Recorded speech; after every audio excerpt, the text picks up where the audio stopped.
Please stand for the pledge.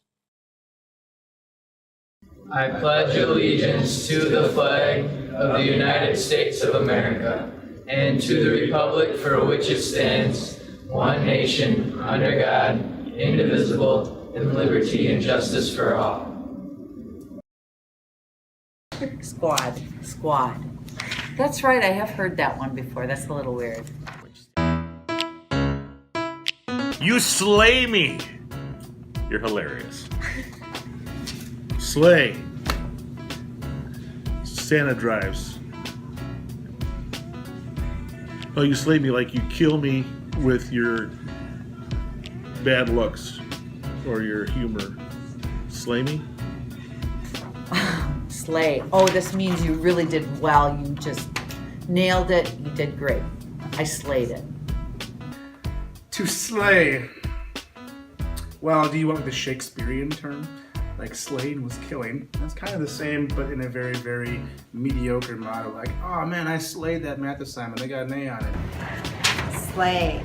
Oh, I think this means, all right, slay traditionally means like to kill. So I'm going to say that if you slay something, you do a really good job at it.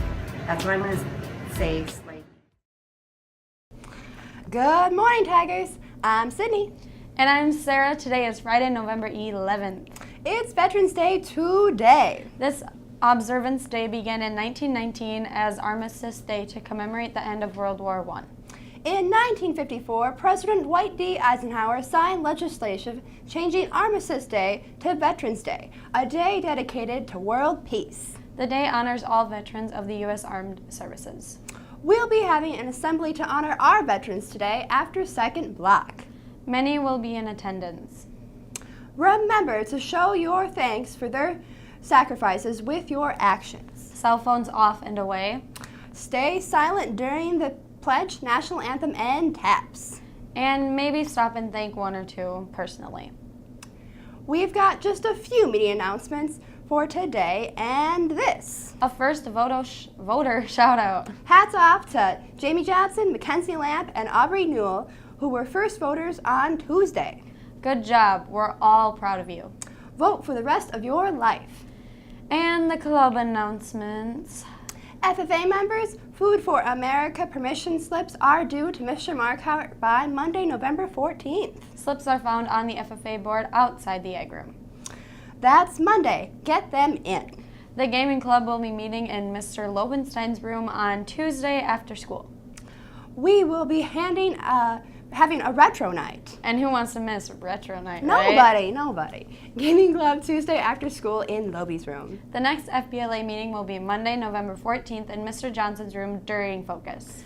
We will be discussing what events you can complete during the regional competition.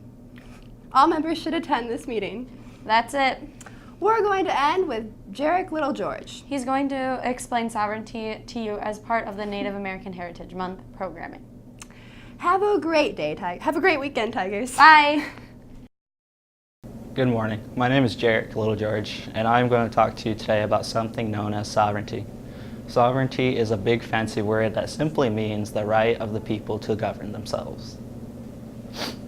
Native American people are inherently sovereign. That means sovereignty has always been there, long before they ever had any contact with European people.